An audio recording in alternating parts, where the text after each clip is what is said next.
Greetings, good morning, and welcome to Mind the Moment, brought to you by Harvard Pilgrim Health Care.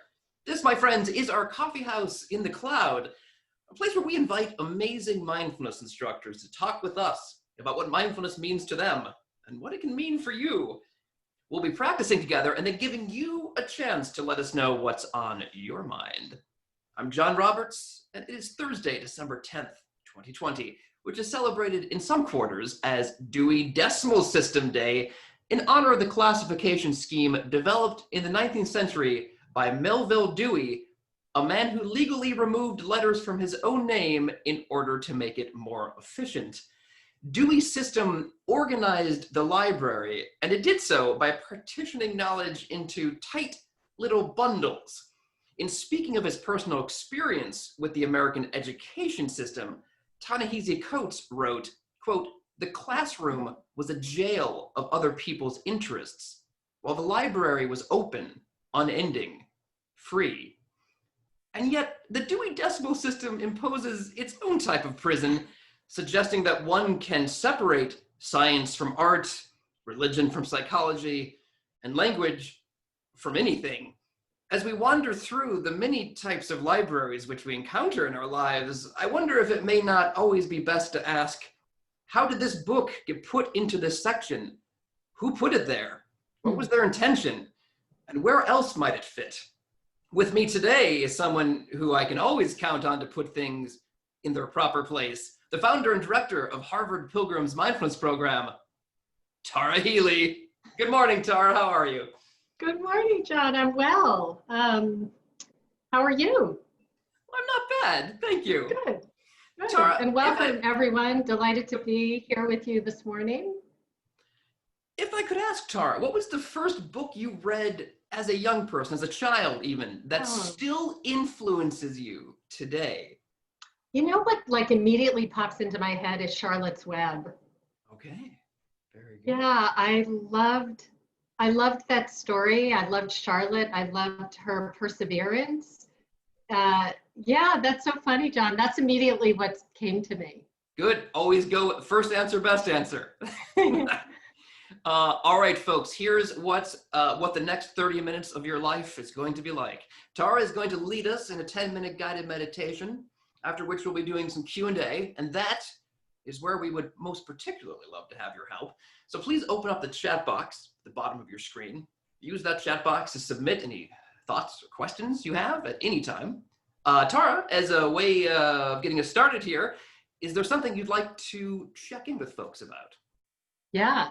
So, as the holiday seasons are upon us, and I've been thinking just a lot about food in general, and different things that I like to make and that are comforting, actually. So the question I have for you, is there a particular food that you enjoy over the holidays that is sort of soothing and comforting? Doesn't have to be healthy. So but what do you enjoy? Okay, very good, very good, very good. Well, folks are taking a moment to consider their most comforting holiday foods and to type them out. Please know how grateful we are that you've set aside these moments of your day, spending them with us and this community of practitioners. If you're new to practice, congratulations on taking this first step. If you've been practicing for some time, congratulations on taking another step. And please keep in mind that only Tara and I will be able to see anything that you type. If we don't have a chance to read your particular question or comment out loud, please know that we do read and appreciate them all. At the end of today's program, which will be right around 9 a.m., I will mention some other ways that you can keep in touch with us as well. Okay, so somebody says, my grandmother's sweet rolls. Another person, homemade Chex Mix. Oh, that's somebody so says, good. So Pandoro, I don't actually know what that is. Oh. But I will look it up. What is Pandoro? Eggnog.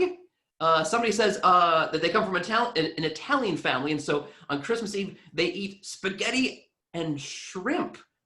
That's so interesting. Yeah. You know, my mother's family is Greek, and her favorite food was lamb and spaghetti. But, somebody else says homemade Chex Party Mix, sweet potato pie, mulled wine, Oh, very good. Latkes. Oh, actually, this is the first day of Hanukkah. Is that right? Is it the first day of Hanukkah? I'm not sure. If anyone knows. Oh, someone says Tonight. yes. Tonight. There we go. Yeah. Oh, there we go. Or just First night of thank you. Hanukkah. All right, so get the latkes ready. Pandoro is Panettone's brother. Okay, very good. All right, Tara, what is the food that comes? Well, I have a lot of things, like probably many people, but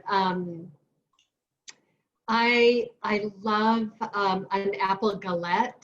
That's sort of an unstructured kind of apple pie, and yeah, so I love that, and You know what, Tara? I love this about you, that you're thinking, this is a good apple pie, but if only it had less structure, it would be better. I know, it's perfectly fitting, isn't it? So, all right, Tara. So, moving on. But before we get into your meditation, I did want us to return to something which we were exploring before our last two sessions together, which took place on Thanksgiving and Giving Tuesday. What we were exploring were the set of 5 commonplace challenges which every meditator encounters at some point, which they'll probably keep encountering throughout their meditating lives. We've been calling the challenges by the following names: desire, hostility, fatigue, agitation, and doubt. Now, we've already given some thought to doubt, agitation, and fatigue. Today, I'd love to get your thoughts on desire. How can desire interrupt our meditation practice? Is it ever a good thing? Like, is it ever desirable to desire to do more meditation? But if desire is something that we want to avoid in general, does it have an antidote that we can administer? Yeah, yes. So first, what I would say is to define it as it relates to this particular practice. That's probably helpful in that, that basically what that means is that this wanting for something other than what you might have. So it's like it's a wanting something. And it could even be in meditation, wanting to change your posture because it's uncomfortable, or, but wanting, but it also means maybe having something you wish you didn't have. So, which you wouldn't necessarily think of as, kind of desire, wanting, or craving in that, but it's the wanting of something to not be as it is. So really, I think, one of the things that I have appreciated about this practice over many years is that it really helps us see clearly how things actually are, not how we think that they should be or want them to be, and to really begin to understand what you can and cannot influence. So it's not about not taking action, but the ability to see clearly so that you can take action when you can, and that you can see when you can't. And then how do you relate to that thing that you haven't been wanting, or that you do want? There's something you do want. And so I think, in practice, whether it's on the, quote, on the cushion or taking out into life, we see that when we want things we can't have, or we have something that we don't want, that it causes distress or unease or suffering. And this practice in general is an antidote to that, because it really ups the ability to see clearly and then to engage and relate to that particular thing with more ease and more space. Yes, I just wanted to reiterate something you said, Tara, which I think is sort of the key to understanding desire in mindfulness practices. It's not only about desire in this sense. It's not only about wanting more of something, like I want more coffee, but also wanting less of other things, like I want less work or something, Yeah, or less body pain, or less, illness, or yeah. So it's almost like a mathematical equation. It's like the plus or the plus of the negative. I want more of the less of it. Yeah, no, and it's really important to understand that because, and I think the sort of the nugget in all of this is that, can I relate to this thing that's causing me distress? And it's just here, it's here, I can't do anything about it. Can I relate to this thing with more receptivity and more interest and more, ultimately ease comes about as a result of, the willingness to be with. Um, and so, yeah, I mean, yeah, there's a lot to say about this, but I'll leave it there because I know we're limited time-wise. But Well, let's put it into practice, if we may. Tara, please, yeah, if you wouldn't mind. yeah. Sorry about all this sun coming in. No, I think we both have have our own. It's a nice sunny day, but perhaps it's a little bit I dramatic. might have to break down and get blinds. Okay. All right. So I just would invite you to sit in a way or stand, as always standing. But you want to take a posture that serves you best this morning. So if you're feeling especially sleepy, standing is helpful, or, having a spine that is straight but not stiff. So you're sitting upright, engaged, connected. But take a moment to just work with your body a bit. Notice kind of how you're sitting, and make some micro adjustments so that you are upright and engaged, yet at the same time relaxed. And let's go ahead, and I'm going to have you on your own because we all breathe at different rates, but take 2 very deep breaths with a deep inhalation through the nose and a bit of a longer exhalation through the mouth. That exhalation will help stimulate the parasympathetic nervous system, which just naturally helps us have more ease.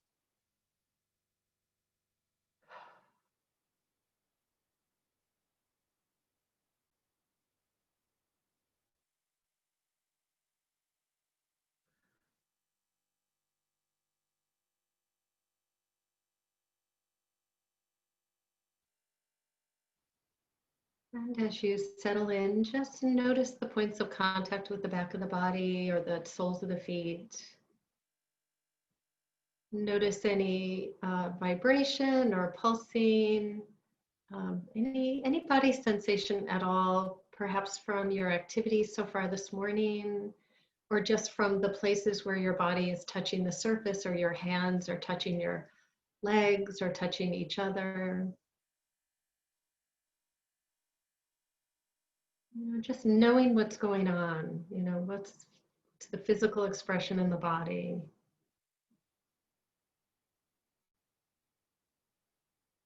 Let's expand our awareness for just a moment to take in sound. There's no need to label what's making it, but literally just receiving sound and using that as an anchor for the wandering mind. So could be the hum of the fridge or background noise of your family, but just engage hearing rather than labeling.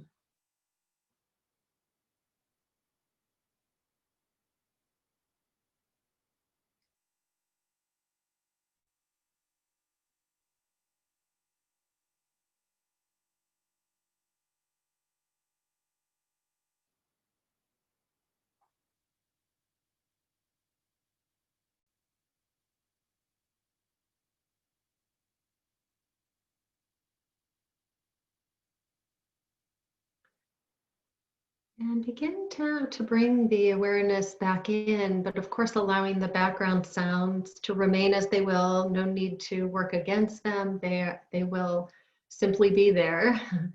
Not a problem. Bringing the awareness into the body, and this time use breath sensation wherever you feel it most in the body as an anchor for your attention, the wandering mind to return to.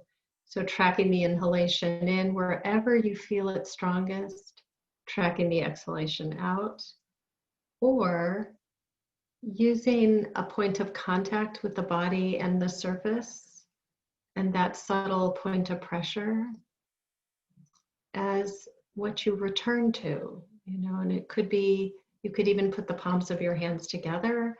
You could put the palms of your hands on your thighs or alongside the body if you're standing, or breath.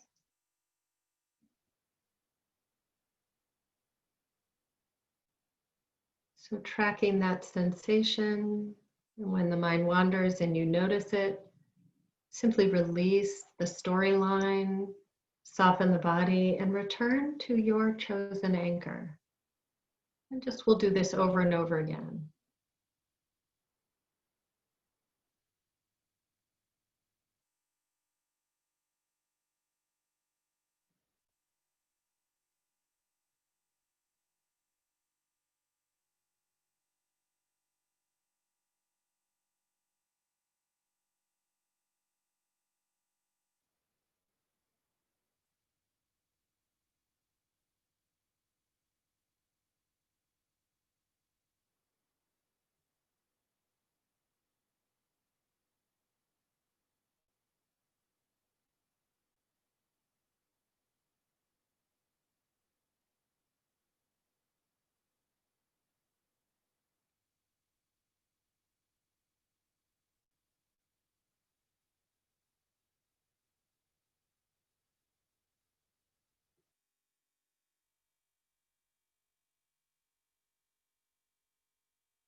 Noticing where your mind is, not a problem being lost in thought.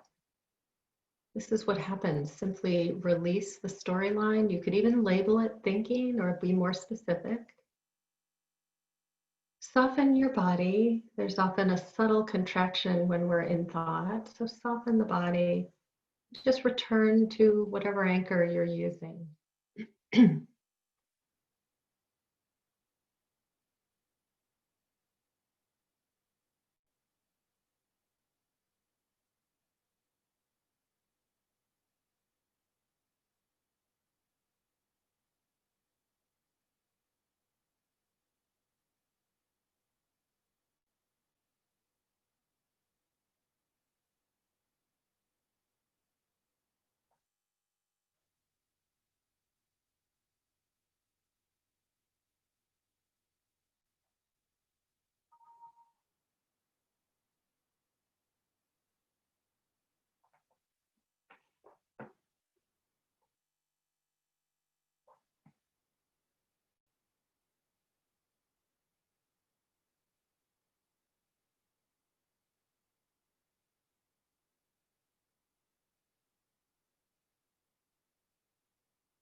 And again, noticing where the mind is, releasing thoughts, softening the body, just for another moment, returning to your anchor.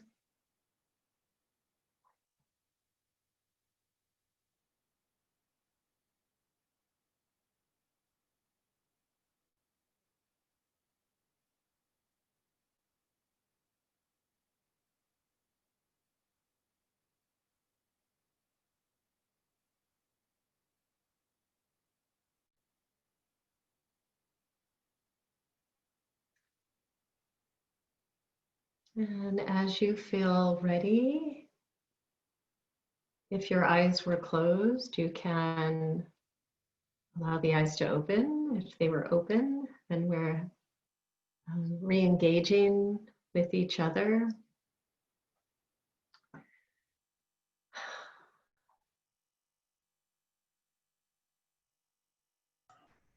Thank you, Tara. Yeah. So I do want to make sure everyone feels warmly encouraged to ask Tara any questions you may have about desire or anything else that's on your mind using the Yes. chat Yeah. box. While folks are gathering their thoughts and typing, I will get us started with a question of my own. So Okay. Tara, I have a tendency to geek out about the science around mindfulness. And during our session on Thanksgiving, you brought up a number of really great research studies. One in particular stuck out to me. And so I decided to look into it a little bit further. Mm-hmm. It was a study on gratitude conducted by the researchers Joshua Brown and Joel Wong. And it began by separating participants into 3 groups. The Mm-hmm. first group was instructed to write 1 letter of gratitude to somebody each week for 3 weeks. The second group was asked to write about negative experiences they had had in their lives. And the third group didn't do a writing activity at all. What Brown and Wong found was that compared with the participants who wrote about negative experiences or who weren't writing, those who wrote their gratitude letters reported significantly better mental health outcomes 4 weeks after the study had ended. And they were still experiencing those mental health outcomes 12 weeks after the study had ended. So one of Brown and Wong's conclusions was that when individuals dwell on the people and experiences that have enriched their lives, it becomes harder for them to ruminate on negative experiences. So what I wanted to ask you, Tara, is it the case that mindfulness can also help direct our attention to the people and experiences that have enriched our lives and away from rumination on negative experiences? Or is that actually beside the point in mindfulness practice? No, I mean, I would not say it's beside the point. It's interesting. I'd love to know if some of those people were practitioners. I mean, at all. But when I hear that question, John, I go back to some of the science of mindfulness, which is whatever we incline our mind toward on a very regular basis. So in this case, they were asked to, write these letters. So what we incline toward, that's what we train. So that, neurons that fire together, wire together, that are, the brain has a neuroplastic capacity. So, and I think, that it's mindfulness meditation can kind of down-regulate the response of the amygdala and the more primitive part of the brain. And so then it just leaves room for more creative thought and for more of reframing of negative thought. So, and it's so that we just see it more clearly, because I think sometimes what happens is, what happens a lot is thoughts slip in unnoticed, and then it has a lot of control over us. And we don't even see it so clearly. So this practice just helps us see with greater clarity what's on our mind, and to have more facility with aiming and sustaining attention in a way that we prefer. So it's not about being happy or not acknowledging the difficulty. In your life, I just want to say that, that it's acknowledging challenges and difficulty fully, and then thereby learning to engage with those challenges in a way that doesn't throw you off kilter quite so much. And I'm loving the way that you're framing this. It's almost like with mindfulness, it's helping us. It's like we're entering a very sort of cluttered or dusty room, and it's like the broom that we're just sort of like moving the the dust and the dirt away so that we can see what's really there, and then really understand what we have to work with, and what we should be picking up or not. What we can be donating or. It's like kind of gives us a discriminating wisdom. We're seeing much more clearly, okay, I can take action and I can influence this, or this I can't influence. So I can relate to it with more ease, because constantly pushing it away is just going to create an added pressure on myself. Right. So we're getting some really interesting questions in the chat box. Yeah. One, I love this one because it seems like it's a simple question, but I think it's a little bit more complex than it might be at first glance. The question is simply, how do you ignore hunger when you're meditating, I presume? Interesting. I wonder, that could be a broader question too. So, so if it's like a more simple question around you're in meditation and you're experiencing the feeling of hunger, you wouldn't ignore it. And so in this practice, you're not ignoring anything. And that's like, I would underscore, highlight, and bold that statement. You're not ignoring anything. In fact, when hunger arises and you notice it, what you do is let go of your primary object, which is what you're using to strengthen concentration. So let's say you're using breath and you're coming back over and over, and all of a sudden pangs of hunger arise, you always let go of your primary object when something pulls you. If it's a sound, if it's a pang in your body, you always let go of your primary. And then you bring your awareness to that particular either sound or part of your body. So if it's hunger, you're leading the breath. You're actually bringing your attention to the experience of what that hunger is like. So we know in meditation, you're not meditating so long that it's going to be problematic. Or if you have a health issue that is requiring you to attend, then of course you use the discriminating wisdom and get up and take care of yourself. That's a given.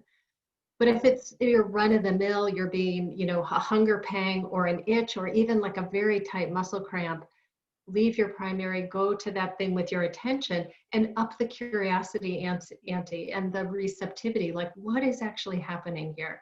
What does this feel like? What am I noticing? And part of what you'll see is that it's morphing and it's changing, and whether or not you feed it right then and there, it's going to move into a different stage, because that's just the nature of every thought, emotion, body sensation, and sound. Doesn't stay constant. I hope that was helpful. Well, this might be a related question, Tara. There's another great sort of practical question that I think is really worth giving some time to. So somebody asks, do you know of any types of guided meditation or techniques maybe to help one get back to sleep in the middle of the night? Yeah. So I'll tell you. I'll tell you two things that I do when I wake up in the middle of the night, which absolutely happens. So one of the things I do is, once I ruminate, so I'll start ruminating, then I'll see that I'm ruminating and just name it, thinking, and then bring my attention to my whole body, lying in the bed, feeling the points of contact, noticing the, physical expression of the rumination, because like any kind of worry or thought will produce sensations in the body.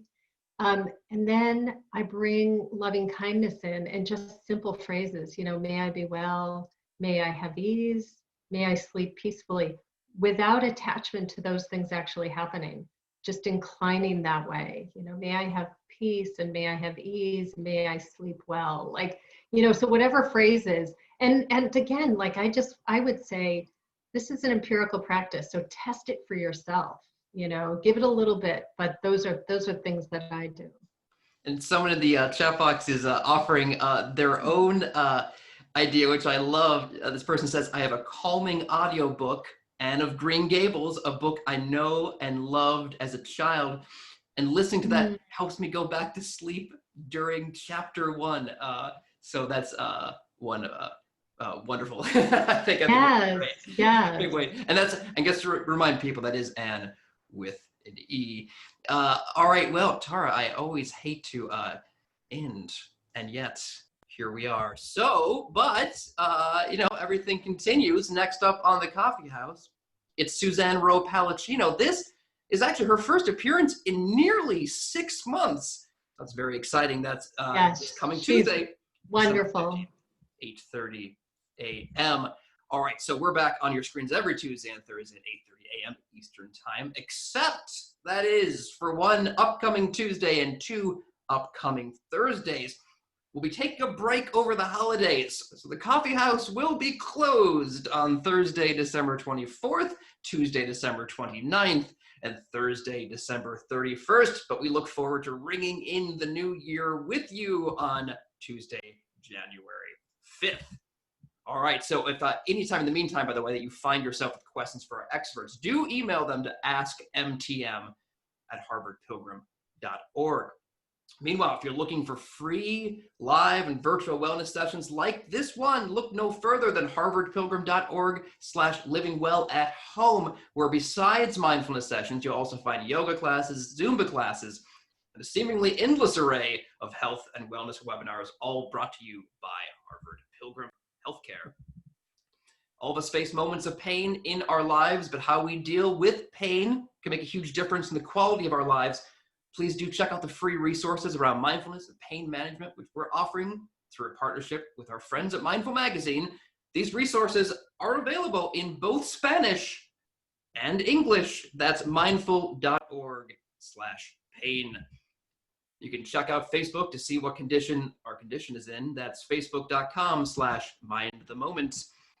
Tired of Christmas music yet? Try instead the free guided meditation MP3s featuring Tara Healey and many of our other guest instructors at soundcloud.com/mindthemoment. And you can rewatch this session, older sessions, introductory sessions, and interviews which Tara conducted with leading mindfulness researchers on our YouTube page, youtube.com/mindthemoment.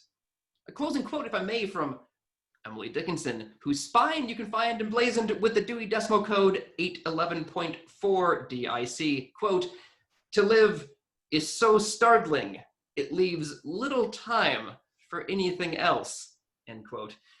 Indeed. Tara, thank you for making the time to startle us into wakefulness with your mindful guidance this morning. Do you have any closing thoughts you'd like to share? Just enjoy that good comfort food. Bring mindful awareness to that good comfort food. There we go. Don't ignore the hunger, the comfort food when it's in front of you. At least address it and then eat. All right. So we will see you on Tuesday, I hope. Have a wonderful weekend in the meantime. Thanks, Great to be with everyone. Have Thanks.